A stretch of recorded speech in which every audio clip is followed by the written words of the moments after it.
بسم الله الرحمن الرحیم. سلام بر آگاهی، عشق و صداقت.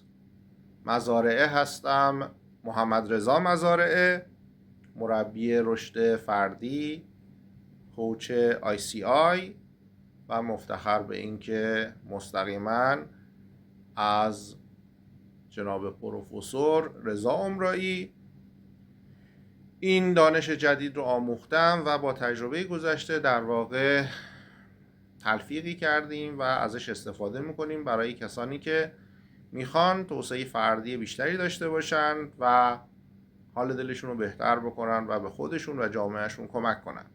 به قول حضرت حافظ: چو غنچه گرچه فرو بستگیست کار جهان، تو اما همچو باد بهاری گره گشا می باش. اون غنچه‌ای که بسته است گرهاشو باز کنیم که در واقع به زیبایی و لیاقتاش برسه. همه انسان ها این در واقع ارزش رو دارن که از حالت غنچه بودن، یعنی اینکه پتانسیل هاشون استفاده نکنن، توسط یک باد بهاری تبدیل بشن به گل زیبایی که دنیا رو عطرآگین میکنه و فواید بسیاری داره. با پیج مزارعه کوچ و یا پیج خودباوران در اینستاگرام همراه باشید. کلیپ بعدی رو هم در خصوص یک فرصت نسبتاً مناسب برای کسب درآمد و توسعه فردی میتونید رصد کنید و ببینید و در ادامه اینکه چگونه مطمئن بشیم مدارک کوچ و NLP در واقع واقعی هستند و به یک سورسی وصل هستند با هم میبینیم. یا حق. خب عزیزان، برای اینکه بتونیم رصد کنیم مدارک رو میایم توی گوگل NLP ایران رو سرچ میکنیم. اولین سایتی که میاد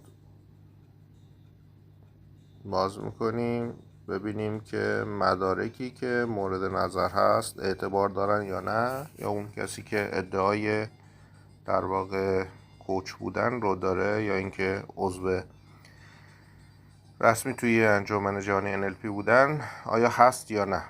خب رئیس انجمن جهانی کوچینگ پروفسور کارل نیلسون رو میبینیم، اینها رو میتونید مطالعه کنید. و جناب پروفسور رضا عمرایی استاد عزیز خودم که رئیس انجمن NLP کوچینگ ایران هستند و خیلی زحمات بسیاری کشیدن که توی ایران این عرصه در واقع مثل جان اول نمود پیدا بکنه.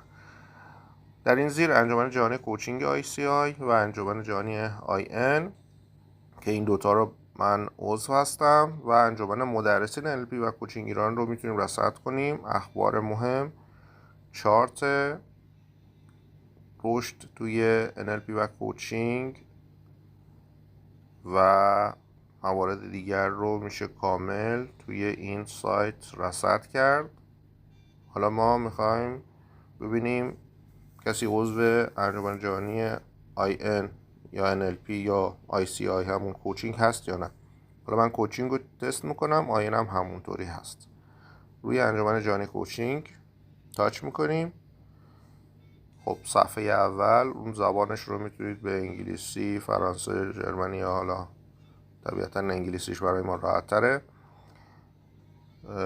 و به بالای 13,000 نفر متخصص توی سراسر دنیا میتونید دسترسی داشته باشید که عضو رسمی و عضو تایید شده این انجمن هستن و باز مواردش رو میتونید چک کنید. و خدمت شما عرضم که حالا این قسمت ممبرز رو که بزنید، اعضا، اسم رو میتونید بزنید محمد رضا مزارعه به انگلیسی، فاصله میخوره بینش، تخصصش کوچ ICI یا اونجا NLP در واقع و کشورش سرچ بکنید که بیاد. یا اینکه اینجا من میخوام گستردگیش رو توی جهان رو ببینیم که جهان اول نسبت به جهان سوم به چه صورته که اکثرا از کوچ دارن استفاده میکنن در این روزگار و یه علم جدیدیه، شما هم میتونید ازش کمک بگیرید برای بهتر شدن اوضاع. خب میبینیم که دیگه اینجا هر کدومشون تعدادشون رو زده، 200 خورده ای، 100 خورده ای، 16 نفر، 21 نفر، هر کدوم زده توی کجاها وجود دارن. بریم سمت ایران دوست داشتنی خودمون و میبینید کشورهای اطراف به ایران کمتر دارند این در واقع مقوله رو. توی ایران میایم و رصد میکنیم. خب طبیعتا تهران تعداد بیشتری هست، 27 تا 9 تا 6 تا، و توی جنوب غرب یه 5 نفر رو داریم از همکاران حرفه‌ایمون در اهواز و من هم که در آبادان. روی هر کدوم از اینها که بزنید رصد میکنه، اسم رو تایید میکنه، محمد رضا مزارعه، کوچ ICI. روش که تاچ کنید صفحه در واقع رسمی اون کوچ رو برای شما میاره. کوچ ICI محمد رضا مزارعه، مدرک معتبری که داره، تاریخش 2021 و موارد دیگری که هست رو میتونید رصد کنید و با خیال راحت اتصال برقرار کنید.